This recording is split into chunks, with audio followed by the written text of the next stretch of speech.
Hello, Taurus, Virgo, Capricorn. So, ito yung mga mensahe para sa inyo, yung gabayin ninyo. Maraming salamat sa mga nag-subscribe na, nag-like and follow sa ating YouTube and Facebook. Kung hindi pa po kayo nakakasubaybay, please don't forget to subscribe, like, and follow. Yan. Thank you so much dun sa ating mga YouTube channel members at dun sa mga nag-subscribe na, yung mga laging nag-aabang ng mga readings, nanonood at sumusuporta sa ating YouTube channel and Facebook page. Earth signs. Ano ba itong mga mensahe para sa inyo? Ayan. Wait lang. Nag-ano yung baraha mo. Nagpupumiglas.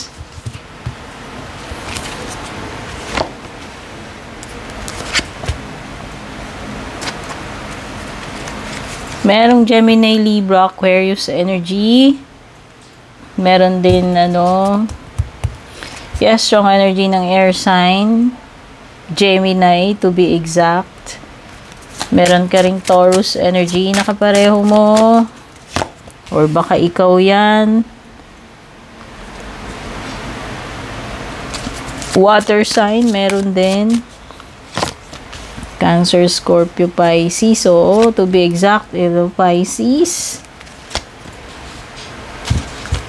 Pisces, Taurus, Virgo, at saka Gemini. Yan.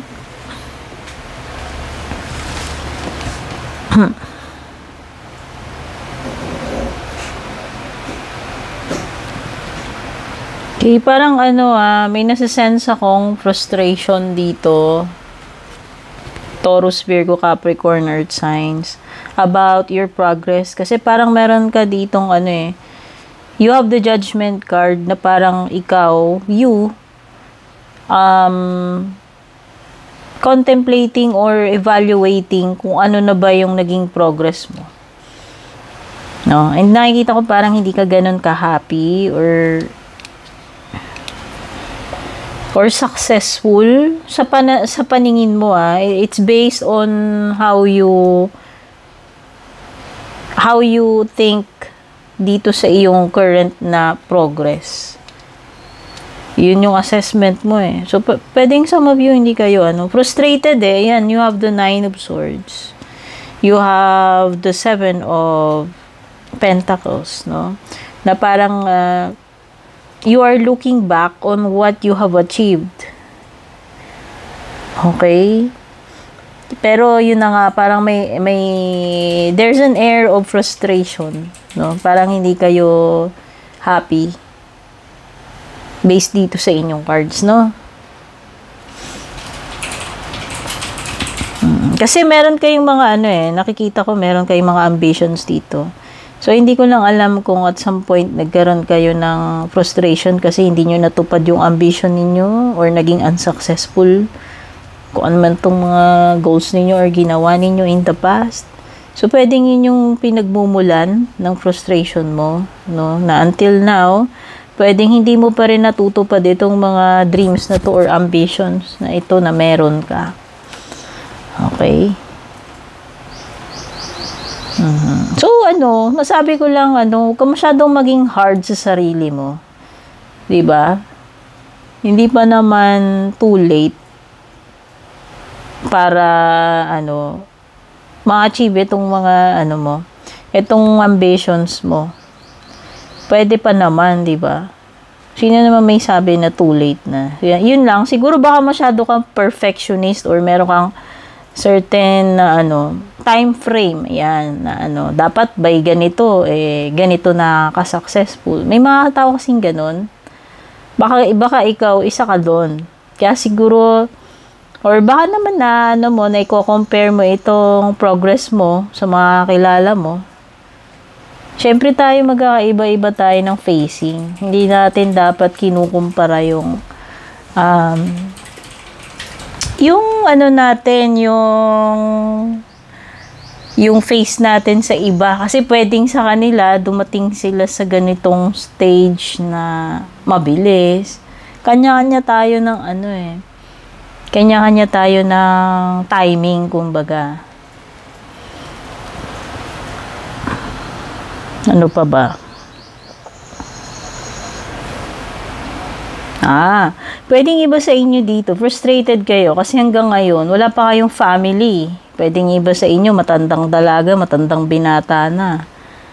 No? Baka kasi meron kayong goal na mag-aanak kayo ng 12. O kaya by this age, dapat may apo na ako. Yung mga ganyan. So, ayan, pwedeng iba sa inyo na frustrate kayo na, may lumilito kasi dito family, ayan, you have the 10 of Cups and then the 10 of Pentacles. So, pwedeng iba sa inyo yun na lang yung kulang. Okay?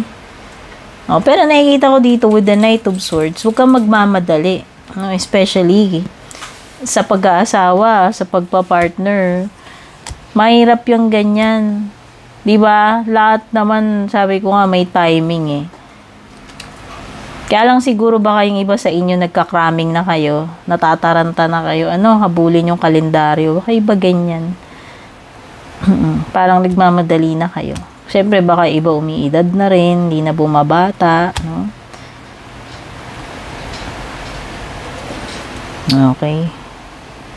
So, meron ako nakikita dito na possible na romantic connection with the water sign. May water sign and then may fire sign. Aries, Leo, Sagittarius. Okay? Pwedeng yung iba nga dito ang sinesecure ninyo yung pagpapamilya. Bukod doon, pwedeng yung iba naman ang sinesecure ninyo is kabuhayan. No? Savings or yung kabuhayan mo, kabuhayan ng pamilya mo, paano ka makakapagpundar ng matatag na kabuhayan. Yung tipong pag nag-retire ka, hayahay na hanggang mga apo-apo mo. Yan, yung mga ganyan. Parang yung iba dito sinesecure ninyo yung kabuhayan ng family. Hindi ko alam kung may mga certain goal kayo na dapat by this time that may ganito ka na, napundar ka na ganito. Yan. May kinalaman siya sa sa financial security. Tsaka yung mga long term na may kinalaman sa kabuhayan at sa financial. Okay? So, pwedeng yun yung isa sa kinaka-frustrate ninyo. Baka hindi nyo pa nare-reach yung goal ninyo, no? Yung target ninyo. Pero dahil ikaw, nakikita ko dito na you are confident. Siguro may mga time lang na napuprostrate ka lang. Siyempre, hindi naman maiwasan na maiisip natin yung mga frustrations natin di ba? Okay, so nakikita ko with the Judgment card, meron ka din ditong realization. Kasi si Judgment card is yung tipong magigising ka sa sa reality. Parang alarm yun, torotot ni dito, nung angel, parang maliliwanagan ka. Ayan, meron ka dyang awakening. Pwedeng yung iba, this is an inner calling. Hindi lang ito about realization. Pwedeng iba sa inyo ito. Pwedeng ngayon nyo palang marirealize or nare-realize yung inner calling na binabanggit dyan, no? So, ayan, pwedeng iba ngayon, dami nyo lang stress, dami nyong isipin, yan, dami nyong pinag-worry.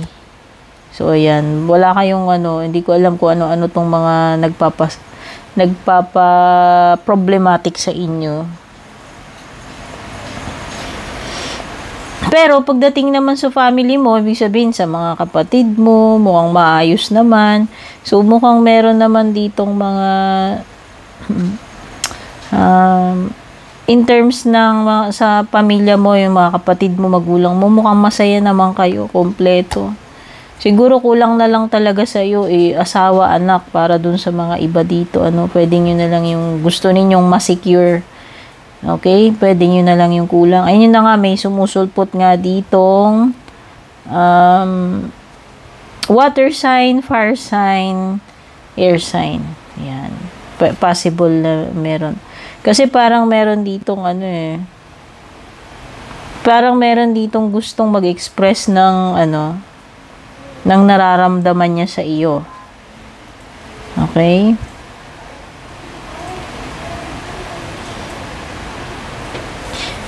Okay. So, yan. Yung mga nabanggit kong signs. Tandaan mo na lang or baka may kakilala ka na ganyan ngayon na involved sa iyo. Bigyan pa natin yung mga ibang messages para sa iyo, Taurus, Virgo, Capricorn.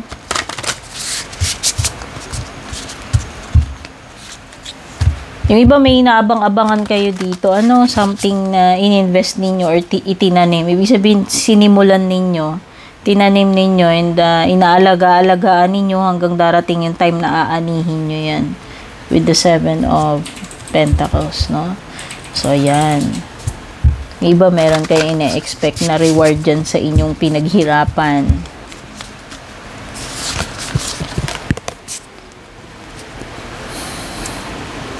Okay, may mga karmic lessons dito.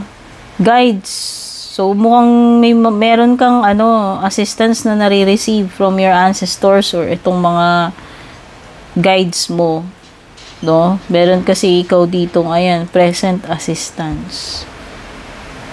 So, mukhang ginagabayan ka man itong mga, kung sino man itong mga ancestors or mga loved ones mo, na kahit wala na dito, pwedeng ginaguide ka nila or yung mga guardian angels mo.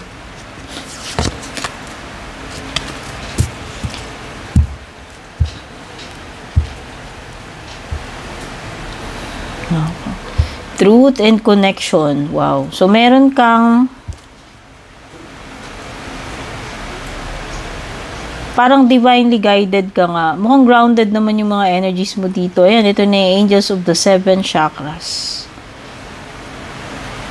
So, sabihin natin may nare-receive ka na, na guidance dito sa iyong mga spirit guides, angels, or ancestors. Pwedeng iba sa inyo yung spiritual kayo. Baka gumagawa kayo mga meditative work or nag-yoga kayo or intuitive kayo, no? Pwedeng iba may mga gift kayo na ganyan, yung parang malakas yung intuition nyo or nakaka-detect kayo. Okay? Meron ka rin ditong balance in reverse. May mga bagay na dito na sumusobra or kinukulang, earth signs, no? Yun yung kailangan mong punan or balansehin.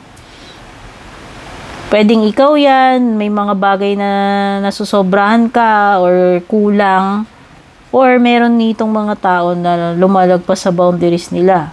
Sabihin, pwedeng sumusobra. Pwedeng yun. So, either kailangan mong mag-set ng mga boundaries sa mga ganyang klaseng tao, yung mga lumalagpas sa kanilang teritoryo or boundaries, or pwedeng ikaw ay nagiging excessive about something or nagiging naman parang kulang naman. Halimbawa, pwede ka nag-overreact or pwedeng kung kinakapos ayan, kulang naman, parang kulang ka naman sa pagbibigay ng attention. Ayan. So, hindi ko alam kung ano tong bagay na to na kinakapos or kinukulang sa sitwasyon mo. Pero yun nga, yun yung kailangan mong balansehin right now. Okay, Earth sign. So, ito yung mga messages for you. Don't forget to like and share. Take care and God bless.